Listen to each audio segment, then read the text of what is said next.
నమస్కారం welcome to మన news నేను మీ anchor Sukanya the fastest regional news Sardar Vallabhbhai Patel ఆశయాలను సాధిద్దాం జోగులాంబ గద్వాల జిల్లా కేంద్ర ప్రభుత్వం ఆదేశానుసారం జిల్లా అధ్యక్షులు రామాంజనేయులు ఆధ్వర్యంలో సర్దార్ వల్లభాయ్ పటేల్ 150వ వర్ధంతి సందర్భంగా Ekta rally run for unity కార్యక్రమం ఈరోజు గద్వాల పట్టణంలోని ఎంఏఎల్డి డిగ్రీ కాలేజ్ నుండి ప్రారంభమై పాత బస్టాండ్, కృష్ణవేణి చౌక్, రాజీవ్ మార్గ్, రాజీవ్ సర్కిల్ మీదుగా ర్యాలీ నిర్వహించడం జరిగింది.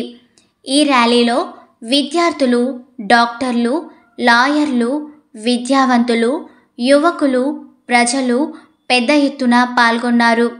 ఈ కార్యక్రమానికి ముఖ్య అతిథిగా జిల్లా బీజేపీ యువ నాయకురాలు డికే స్నిగ్ధారెడ్డి హాజరై మాట్లాడుతూ, ఆనాడు ఆపరేషన్ పోలో నిర్వహించుకుంటే మనం ఏ పాకిస్తాన్లోనో ఉండేటోళ్ళమేమో.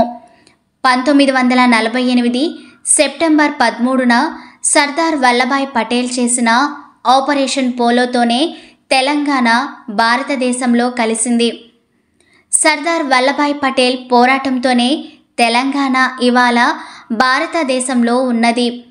అందరికీ 1947లో స్వాతంత్రం వస్తే మన తెలంగాణకు 1948 సెప్టెంబర్ 17న విమోచన కలిగింది.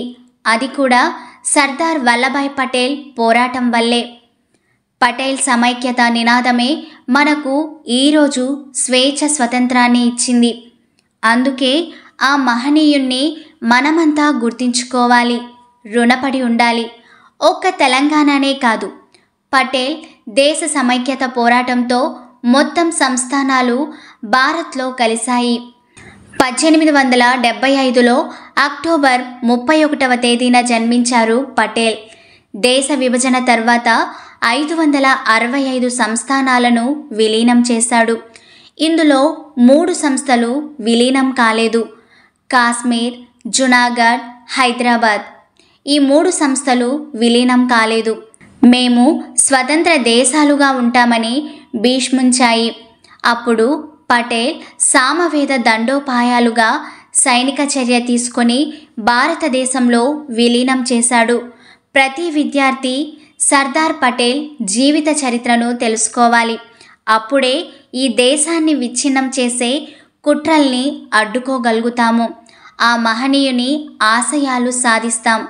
ఈ కార్యక్రమంలో కన్వీనర్ బండల వెంకటరాములు, కో కన్వీనర్ అనిల్, మాజీ జిల్లా అధ్యక్షులు రామచంద్రారెడ్డి, జిల్లా ప్రధాన కార్యదర్శి రవికుమార్ ఎగ్బోటే, శ్యామరావు, రాష్ట్ర కౌన్సిల్ మెంబర్ అక్కల రమాదేవి, పట్టణ అధ్యక్షురాలు రజక జయశ్రీ, జిల్లా మహిళా మోర్చా అధ్యక్షురాలు సమత, కిసాన్ మోర్చా అధ్యక్షులు దరూరు కిష్టాన్న, ఓబీసీ మోర్చా అధ్యక్షులు దాస్, మండల అధ్యక్షులు తిరుపతి రెడ్డి, శ్రీనివాసులు, బీజేపీ నాయకులు పాండు, గాంజ సాయి, డబ్బిలేటి నరసింహ, మోహన్ రెడ్డి, సతీష్, యువకులు తదితరులు పాల్గొన్నారు.